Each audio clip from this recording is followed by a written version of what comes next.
Isang paalala, ang video na ito ay ayon lamang sa aking sariling pananaliksik. Hindi ko nais na pilitin ang sino man na maniwala sa videong inyong matutunghayan. Kung hindi kayo kumbinsido sa mga impormasyon at taliwas ang inyong paniniwala sa kaalamang aking ilalahad, maaari kayong gumawa ng sarili ninyong pagsisiyasat para sa inyong kakontentuhan. Ang videong ito ay gabay lamang sa mas malalim na kaalaman at pag-intindi at hindi gawa ng isang profesional. Naniniwala ako na malaya tayong magbigay ng opinyon at suhestyon bilang malayang mamamayan ng Pilipinas. Maraming salamat po.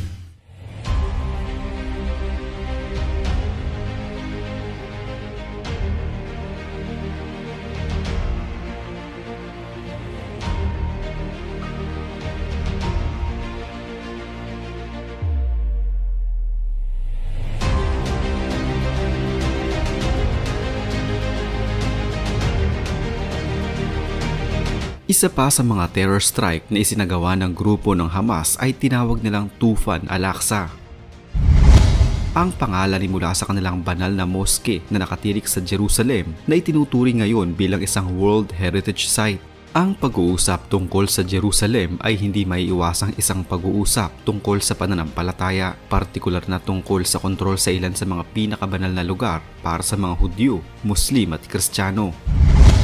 Malinaw ang heograpiya sa gitna ng Jerusalem sa isang lugar na halos doble lamang ang lugar ng isang malaking parke ay mayroong tatlong pangunahing banal na lugar at isa na nga rito ay ang banal na Al-Aqsa Mosque. Ito ay ang ikatlong pinakabanal na moske sa buong mundo para sa mga kapatid nating Muslim.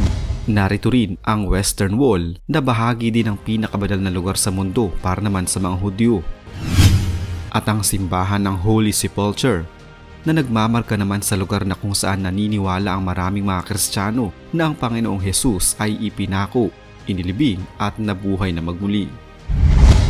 Ang bahagi kung saan nakatayo ang Al-Aqsa Mosque ay siya ding sentro na nangyayari ngayong kaguluhan sa pagitan ng Israel at ng Palestine. Mula kay Propeta Ibrahim at Propeta Ismail hanggang sa kanilang mga inapo na sina Propeta Yaqub, Propeta Musa, Propeta Yusuf at Propeta Muhammad, ang Masjid Al-Aqsa o Al-Aqsa Mosque ay maituturing na matatag na paninindigan ng mga kapatid nating Muslim sa kanilang pinaniniwalaan. Ang matayog na gintong tila dome na ito, kung matatanaw sa di kalayuan, ay pangatlo sa pinakabanal na moske sa buong mundo para sa Islam. Sinasagisag nito ang isang Diyos lamang na si Allah at wala nang iba at ang pakikibaka ng mga kapatid nating Muslim para itaguyod ang kanilang relihiyon. Ang moske ng Al-Aqsa ay matatagpuan sa Old City ng Jerusalem at kinukonsiderang pangatlo sa mga pinakabanal na moske para sa mga Muslim na kasunod ng Al-Haram Mosque at ng Nabawi Mosque. Ang mayamang kasaysayan ng moskeng ito ay naging mahalagang lugar ng pagsamba para sa mga Muslim na nagmumula pa sa iba't ibang panig ng mundo. Itinayo ito sa Temple Mount. Ang Al-Aqsa Mosque ay may sukat na 144 na metro kwadrado. Sa banal na lugar na ito ay makikita din ang Al-Aqsa Library, courtyards, mga prayer rooms, mosque at iba pang mga relihiyosong struktura. Ayon sa Islamic scriptures, ang Al-Aqsa Mosque ay isa sa mga naging destinasyon ni Propeta Muhammad noong mangyari ang tinatawag ng mga Muslim na Miraj o ang Night Journey. Sa moskeng ito, pinangunahan ni Propeta Muhammad ang isang panalangin o salah kasama ang lahat ng mga propeta bago pa umakyat sa kalangitan sakay ng burak. Bago pa man ito, ang Al-Aqsa Mosque ay pinaniniwalaan na din bilang tahanan ng maraming mga propeta at sentrong pinagdarausan ng pagsambang monoteismo sa kasaysayan. Ito din ang unang kibla ng Islam o ang direksyon kung saan dapat nakaharap ang mga Muslim sa tuwing sila ay magsasala o magdarasal. Ang Al-Aqsa Mosque ay unang ipinatayo ni Propeta Ibrahim subalit lumahay itong nasira dahil sa mga nakaraang digmaan sa Jerusalem. Ang opisyal na muling pagbuo sa naturang moske ay nangyari bilang pagsunod sa utos ni Abdul Malik ibn Marwan noong 705 AD sa taas ng Temple Mount. Subalit namatay siya bago pa man makumpleto at matapos ang moske. Ipinagpatuloy ito ng kanyang anak na siyang naging instrumento upang tuluyang matapos ang banal na dalanginan. Subalit noong magkaroon ng malakas na lindol noong 748 AD, lubhang napinsala ang moske ng Al-Aqsa. Muli itong itinayo subalit muli na namang nasira noong 771 AD. At muli, ang makasaysayang moske ay muling binuo noong 780 AD pero muli na naman itong napinsala dahil sa naganap na lindol noong mga 1033 AD. Matapos nito ay dumaan sa napakaraming mga renovation at pagsasaayos ang moske noong panahon ng pamamahala ng Imperyong Ottoman.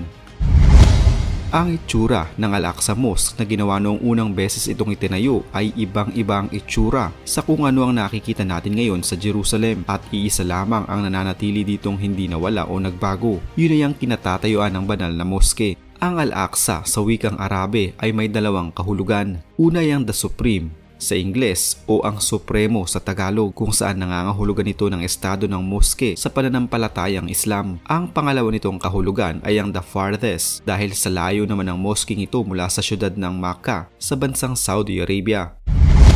Ayon sa Islamic history, nagmula ang pangalan ng Al-Aqsa batay sa The Night Journey o Miraj na siyang nasasaad sa Quran ng mga Muslim. Noong mangyari ang Miraj, si Propeta Muhammad sakay ng burak ay naglakbay mula sa Makkah patungong Jerusalem at sa Seven Skies, kung saan nagkaroon siya ng pagkakataon na makadaupang palad si Allah. Dito din sa mosking ito, pinaniniwalaang nagsalah o nagdasal sina Propeta Muhammad kasama pa ang ilang mga propeta habang sila ay nakaharap sa direksyon ng Holy Kaaba. Lingid sa kaalaman ng marami lalo na ng mga hindi Muslim, alam nyo ba na ang Al-Aqsa Mosque ay isa sa 5 mga moske na laging nababanggit sa banal na Quran ng Islam?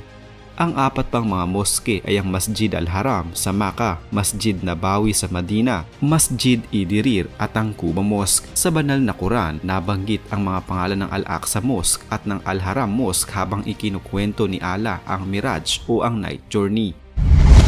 Habang iniisip ng ilan na ang Al-Aqsa Mosque ay nag-iisa lamang na gusali, alam nyo ba na ito pala ay nasa loob ng isang malaking complex na kung saan naririto rin sa loob nito ang Marwani Mosque at ang Burak Mosque. Ang Al-Aqsa Mosque ay nasa pinakasulok ng complex sa gawing hilaga. Malapit ito sa Qibla, kaya kilala din bilang Qibli Mosque. Ang malawak na compound ng Al-Aqsa Mosque ay tinatawag din na Noble Sanctuary o Al-Haram Ash-Sharif. Alam nyo ba na ang Al-Aqsa Mosque ay ang pinakaunang Qibla para sa mga Muslim? Ayon sa Islamic scriptures, ang mosking ito ang pinakaunang tamang direksyon ng pagdarasal ng mga Muslim.